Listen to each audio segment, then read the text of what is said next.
Welcome to our podcast on economics, where we dive into the fascinating world of how economics work, the forces that shape them, and the impact they have on our daily lives. Whether you're an economics enthusiast or just curious about how money markets and policies influence the world around us, this podcast is for you.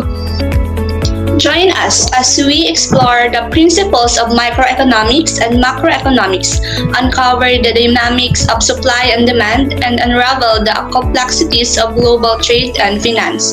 From discussing the basics of scarcity and choice to analyzing the effects of government interventions and economic crises, we aim to make economics accessible and engaging for all listeners. Get ready to expand your understanding of economic concepts, gain insights into current economic issues, and discover how economics plays a crucial role in shaping societies, businesses, and individuals. So sit back, relax, and let's embark on a journey through the captivating realm of economics.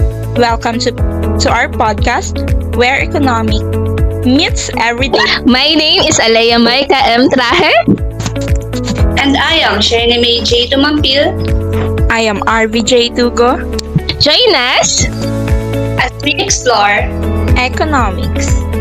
So now, we are going first to tackle what is economics. So start na tayo kung ano nga ba talaga ang tinatawag na economics. So, Miss RB, ano nga ba ang opinion mo about sa economics?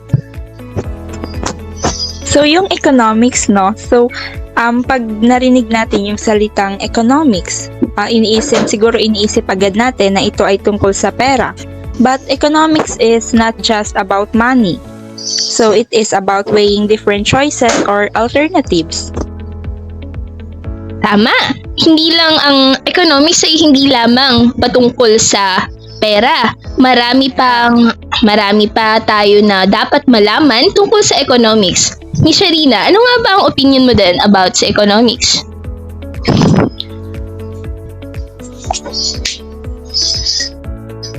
Economics also explores how people interact in market, how prices are determined, and how policies and decisions impact the overall well-being of individuals in the economy as a whole. Medyo dumugo yata ang ilong ko doon, Sharina. Maaari mo bang sabihin sa amin kung ano ang madaling salita patungkol sa economics?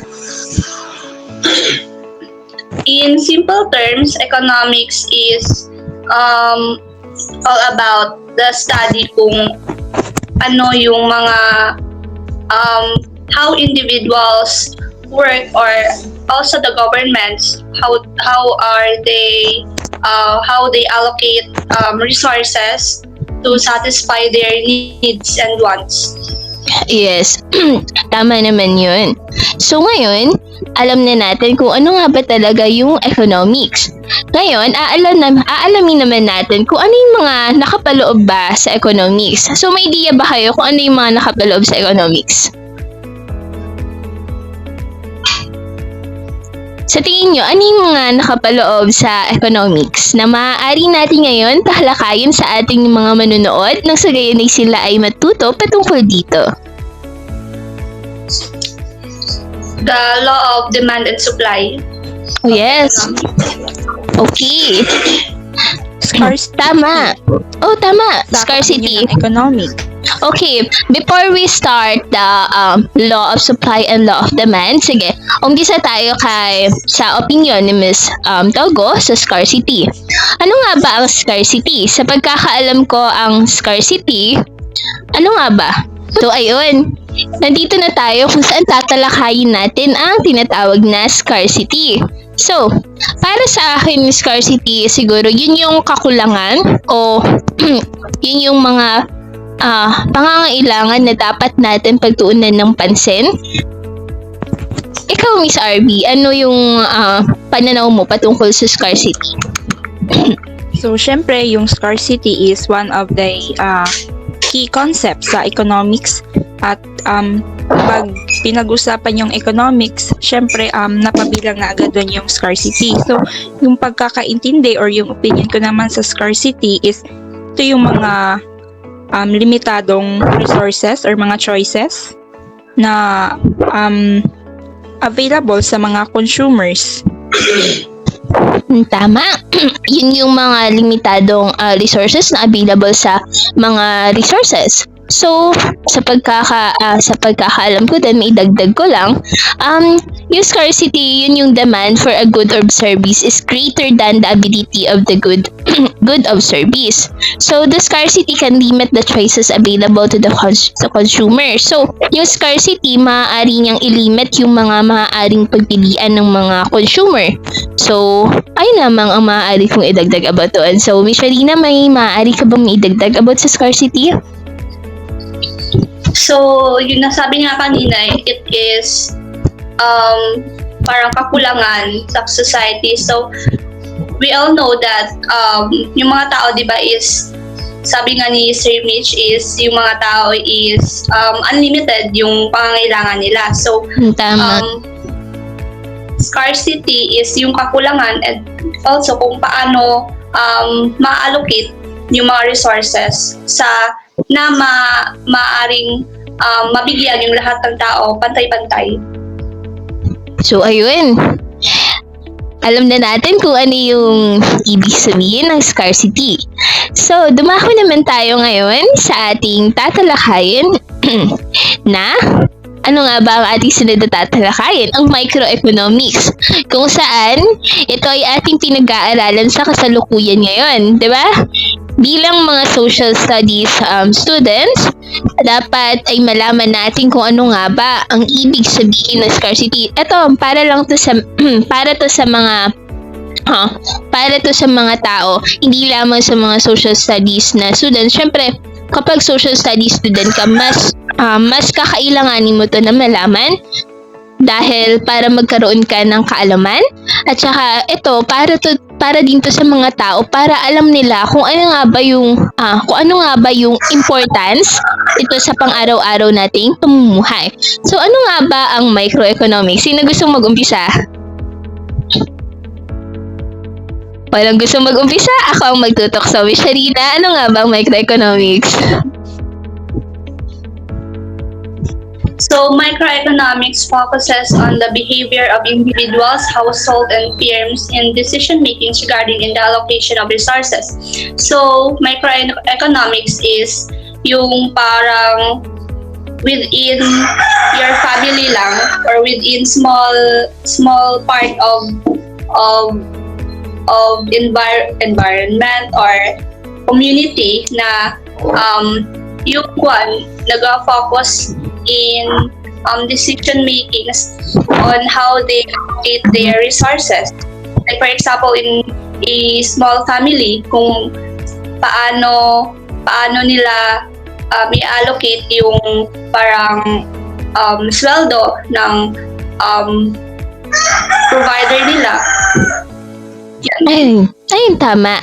So, ang microeconomics kasi, nagko-consist talaga siya or bumubuo siya. Para yung microeconomics, yung binubuo niya is yung mga family. Sa macro naman, kasi dalawa yan, diba? Ang micro at macro. Ang macro And macro. Yes, ang macroeconomics. Ang macroeconomics naman, yun yung sa labas na ng family. Yun yung mga government, yun yung mas mga malalaki na. So, ngayon, nagpo-focus tayo sa microeconomics.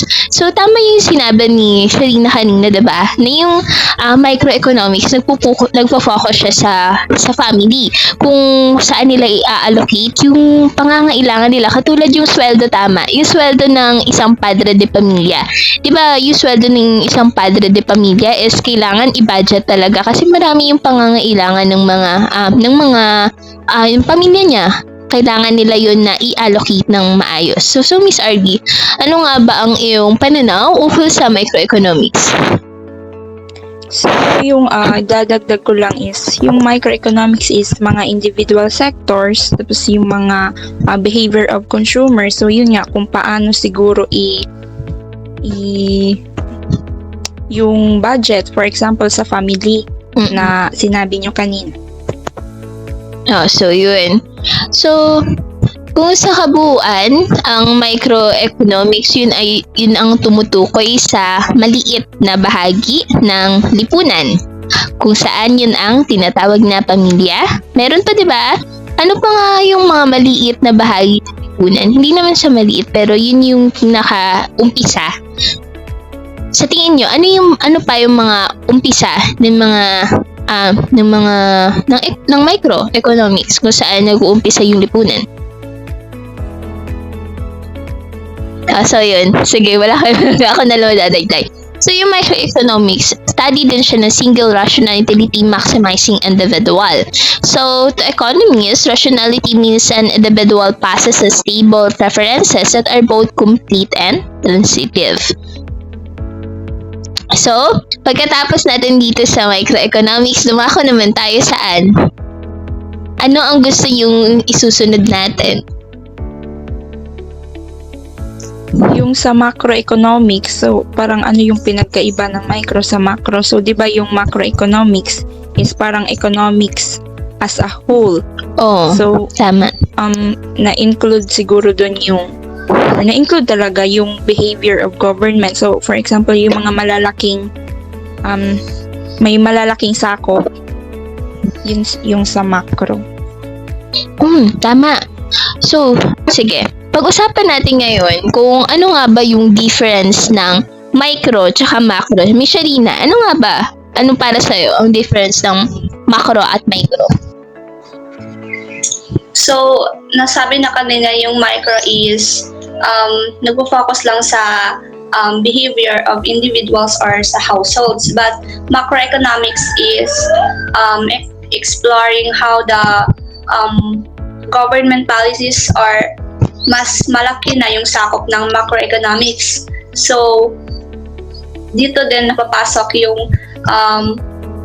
yung pag-analyze ng GDP or the gross domestic product, also the inflation or the unemployment, also the economic growth as a whole.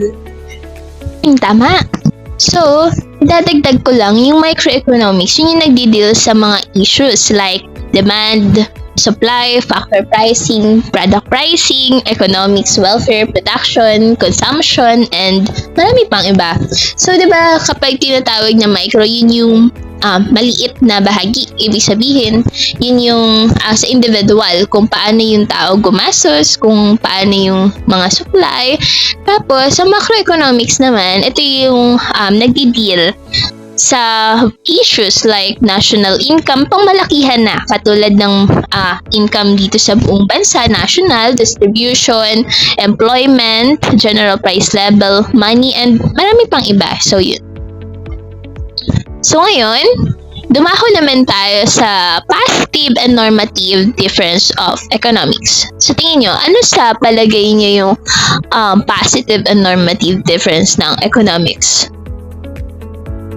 So, para sa akin yung positive economics is yun yung parang fact or totoo. Sa kabilang banda naman, yung normative economics is yun naman yung tinatawag na opinion lang or opinion lang siya talaga ng tao. So, para sa inyo, ano ba yun?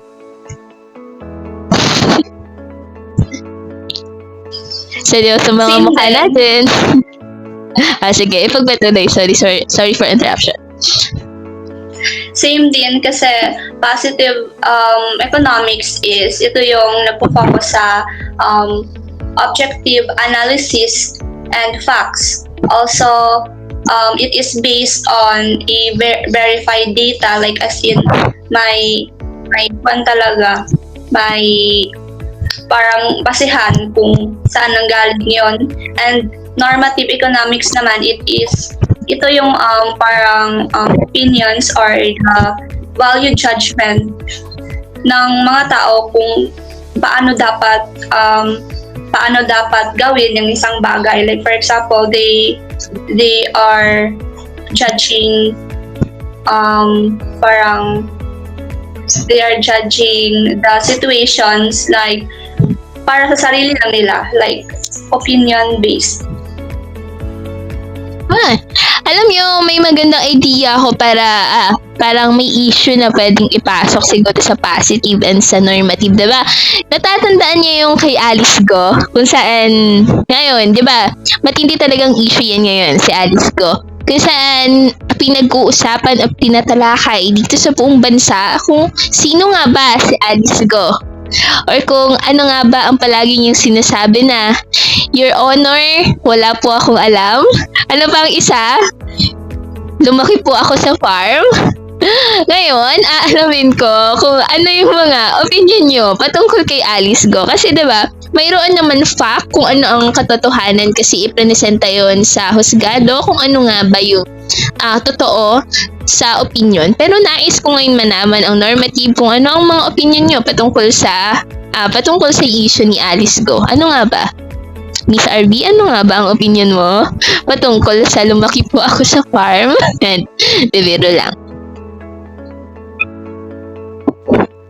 So siguro kay Alice Go, syempre malaking issue talaga yon ngayon na hanggang ngayon parang hindi pa rin nasusolve kasi nga parang masyadong may mahabang proseso. So siguro connected ito sa topic natin ngayon kasi siguro ito ay isa sa mga kunwari sa pagde-decide ng mga tao kung sino yung uupo sa may mga mataas na posisyon. So parang kumbaga dahil minsan sa mga maling desisyon parang maraming maapektuhan at higit doon ay yung sitwasyon at kakaharapin ng ating bansa kung totoo nga ba na spy talaga si Alice Go. So Tama. kumbaga pag ganyan parang dito rin minsan pumapasok yung corruption, parang hindi uunlad ang ating bansa kung hindi tayo mulat sa mga maling ginagawa ng mga taong may mataas na posisyon. Additionally dyan, alam mo, tinutukoy din ng mga tao or di kaya pinaghihinalaan din ng mga tao na may connection daw ang dating mayor ng Bamban Tarlac kay Alice Go. Diba, sa Bamban Tarlac doon nakita ang Pogo, which is yung Pogo yung mga may malalaking transaction about sa illegal na gawain. So, doon tinatalakay nila kung ano nga ba ang kaugnayan ng dating mayor ng Bamban patungkol sa issue ngayon ni Alice Go kasi daw yung dating mayor ng Bamban ang nag-introduce or yun yung sumuporta kay Alice Go nung tumakbo siya bilang pagka-mayor ng Bamban Tarlac. So, diba, nakikita natin yung sinasabi mo kanina, Arbs, na yung connection ng corruption sa pangyayaring ito. Hindi naman mangyayari yung mga bagay na ito kung walang dahilan. Lahat ng bagay may dahilan. Siguro, hindi lang ngayon malalaman kung ano nga ba yung dahilan, pero sa mahabang panahon, malalaman din naman sa proseso, malalaman din kung ano ba talaga ang mga nangyayari. Pero sa aking pananaw, sa aking opinion, normative, na siguro may kaugnayan doon ang pera. Lahat naman siguro hati ang opinion patungkol dito. Pero Miss Sharina, ano nga bang opinion mo patungkol dito?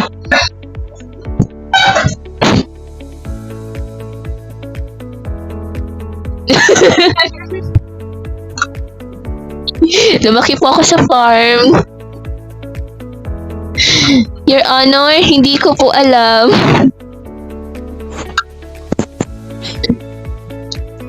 Michelina, naka-off yata ang iyong mic. Okay, yun. Tuwa ko. What idea ka dun? Sige. Kung ano lang, di ba, maraming issue kasi ngayon, di ba, sa internet na kumakalat. Ginawan pa nga ng kanta si Alice Go na patungkol sa palagi yung sinasabi na hindi ko po alam, Your Honor, hindi ko po alam, lumaki po ako sa farm. Diba? Kapag paulit-ulit siyang tinatanong ng mga tao, yun lang ang sinasagot ng mga sa kanya, parang nag-a-analyze na kung ano ba na mga senador, palagi niya sinasagot yun. So, parang napaisip lang ako kasi marami ng ebidensya yung nandoon, marami ng ipresenta na birth certificate. Hindi ko alam kung napanood niyo yun, pero alam ko na may alam talaga kayo ukol sa issue or sa topic na yun. Na hindi naman, diba? Hindi naman hindi naman na imposible na, posible ba kaya na makalimutan mo yung mga childhood memories mo maliban na lang kung wala ka na talagang maalala. Oo, tama, kung nagka-amnesia ka na, diba? So, napakaraming butas sa pagkakakwento ni Alice Go kung ano ba talaga ang tunay niyang pagkatao at palaisipan pa din yun sa mga tao. Kung sakali man na totoong sinasabi nila kagaya ng nasabi mo kanina, Miss Ardina, yun nga, kagaya ng nasabi mo na baka spy siya, magkakaroon ng napakalaking issue at delikado talaga siya sa economy ng ating bansa. Kasi nga, syempre, yun, masasakop tayo. Di natin alam yung mga mangyayari. Di natin alam kung ano yung mangyayari kinabukasan. Kaya, alam yun, napakalaki din na pagdideal sa government yung ginagawa nila kasi napakalaki din tao yung kinakalaban nila. So ano ba? Ano pa yung maaari yung maidagdag na opinion patungkol dito sa issue na ito?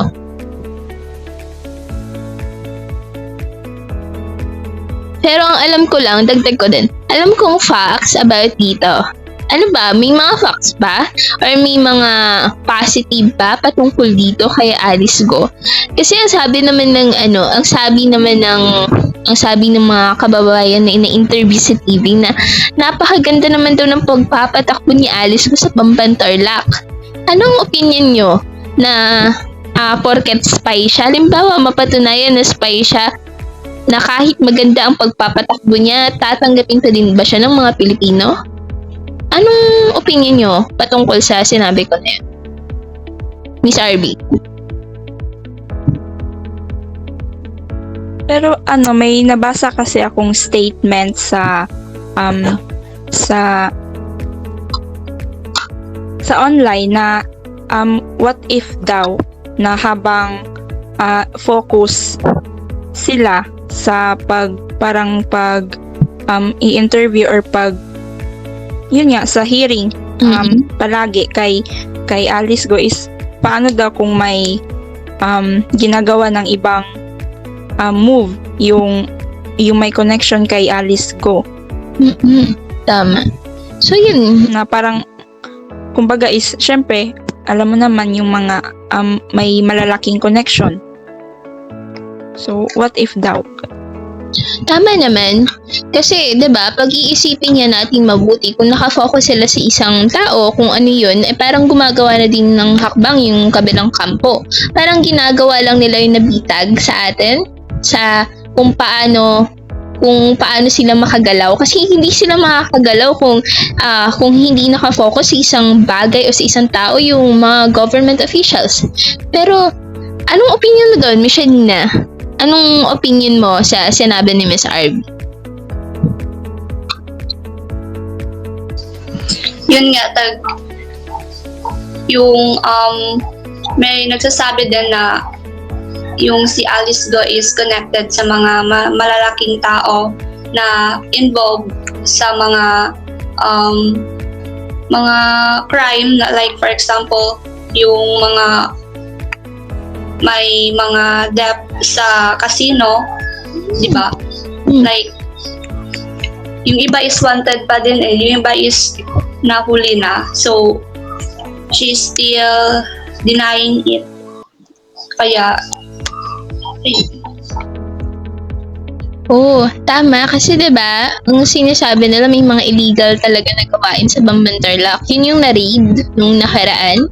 Tapos, nung pinuntahan nila o binalikan, ni-raid nila ulit. Ang pagkakalam ko, ni-raid nila yun ulit. Tapos, napanood nyo yun yata sa balita. Hindi ko lang alam kung napanood nyo talaga siya. Pero, diba, nung daw nila, ang pagkasabi kasi meron na tunnel sa baba na nakakonekta na parang alam na nila, pinaghahandaan na nila na ma-raid talaga sila. Kaya nagkaroon sila ng plano na meron talaga siyang tunnel na parang makalusot sila agad. Ibig sabihin, napakalaki na tao to na kayang-kaya niyang lusutan yung mga ginawa niyang bagay. Diba? Ibig sabihin, umaandar yung pera. So, sa economy talaga natin, napakalaki ng epekto ng corruption. Kasi, diba, hindi lamang sa pang-araw-araw na pamumuhay ng tao. Kasi syempre, diba, imbis na i-sustain or ibigay yun sa mga mas nangangailangan, kinukurap lamang ng mga nasa taas pa. At paano naman yung mga nasa baba na nangangailangan ng tulong na yun? So, hindi ko naman sinasabi na umasa tayo sa government. Ang sinasabi ko lang is, merong mga facilities na nakakonect sa government na mas nangangailangan ng perang yun, na mas nangangailangan ng mga ganitong bagay. At saka, nung epekto din ng corruption is yung mga tao na lululong doon. Tapos, ang nangyayari, alimbawa, may mga illegal na gawain. Ang nangyayari, imbis na pagsilbihan nila yung tao, imbis sila yung magsilbi. Ito para sa mga government officials. So, imbis sila na magsilbi sa tao, sila yung sinisilbihan ng tao. Sila yung binibigyan, parang nagsisweldo lang sa kanila yung buong bansa, pero hindi sila gumagalaw para sa ikabubuti, kundi para sa ikasasama, di ba? So, ano na lang yung, para saan na lang, paano uunlad yung economy ng bansa natin kung ganito din pala ang pamamalakad, kung ganito ang nangyayari sa bansa natin. So, anong opinion niyo about doon? Dagdag ko lang siguro sa corruption. So, syempre, involved talaga dyan yung misuse of power. No? So, when it comes sa money, tsaka sa authority, parang nawawala yung responsibility nila as may mataas na position sa government, kasi nga parang nakafocus sa mga illegal na gawain or mga unfair ways na dapat is pagtuunan, or mas dapat is pagtuunan nila ng pansin yung mga taong nangangailangan, imbes na sila yung parang nakikinabang lang. So, ayun nga, tama naman yung sinabi ni Ms. RD na yung sa mga government officials, imbis na sila yung magsisilbi, sila talaga yung parang pinagsisilbihan. So, sayang lang din yung boto na ibinibigay ng mga tao na para maupo sila, para nilagay sila ng mga tao para sa ikabubuti ng mga mamamayan, hindi sa ikasasama. Pero ngayon parang mas sa iba, parang mas sumasama at hindi mas bumubuti. So, Ms. Sharina, mayroon ka pa bang opinion about doon? So, I agree din. Also, dapat yung mga government officials is marunong tumingin kung yung mga tumatakbong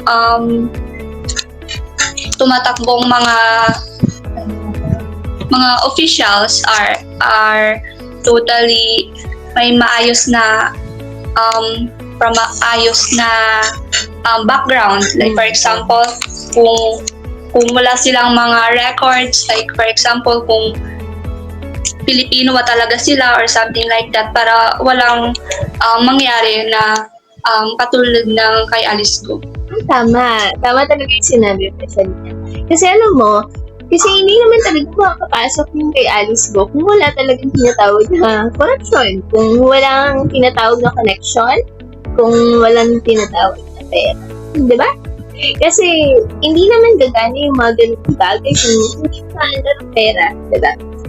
Yung pera kasi, napakalaking epekto nito sa buhay at pamumuhay ng isang tao, at napakalaki din ng epekto nito sa mamamayan kung sakaling mangyari ito. Katulad ng kay Alice Go, napakalaki ng epekto nito sa Bamban Tarlac kasi nagkakaroon ng illegal transaction. Kung sakaling mapatunayan na hindi talaga siya Pilipino at kinakailangan ang kanyang identity para makapasok sa government officials, is napakalaking problema na nakaharap niyo ng bansa, kasi merong mga transaction pala doon na masasabi natin hindi na ayon sa or hindi nararapat na gawin ng isang government officials. At dapat sa susunod na kung may tatakbuhan, tama yung sinabi mo sa na dapat sabihin ng mabuti ng government para din sa ikabubuti ng mamamayan na nakatira dito sa ating bansa. So ngayon, dadako naman tayo sa law of supply and law of demand. Tatapos na tayo kay Alice Go sa wakas. Sa law of demand, law of supply and law of demand, ano naman ang mga pananaw nyo dito?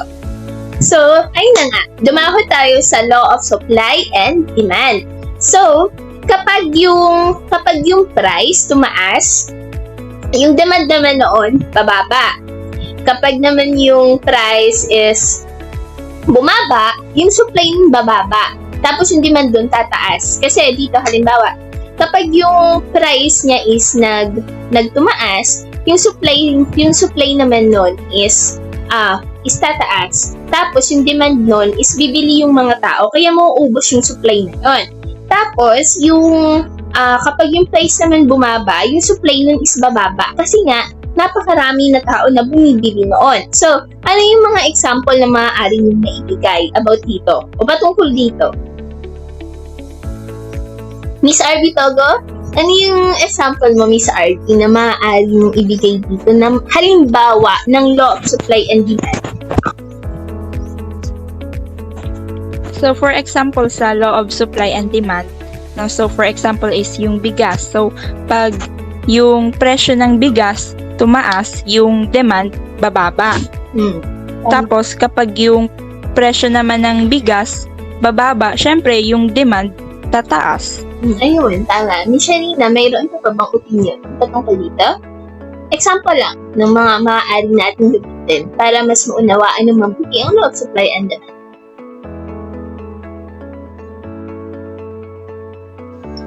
So, for example, sa law of demand is, for example, may bagong release na smartphone na model na which is in mababang presyo lang. So, of course, maraming consumers ang parang bibili noon. So, the demand is mas tataas. Yung economics is siya yung tumutukoy sa mga pangangailangan sa kakulangan ng tao dito sa mundo. Kanina, na-discuss natin yung mga kakulangan, yung mga issue, at mga pangangailangan na nangyayari dito sa ating lipunan. Napakaraming issue, napakaraming kakulangan na kailangan mapunan, at tayong mga tao ang may kakayahan kung paano mairesolba ang mga bagay ngayon. So, Miss RB, ano pa nga ba ang maaaring maidagdag para sa pangwakas nating topic o topiko kung ano nga ba ang natutunan natin sa economics?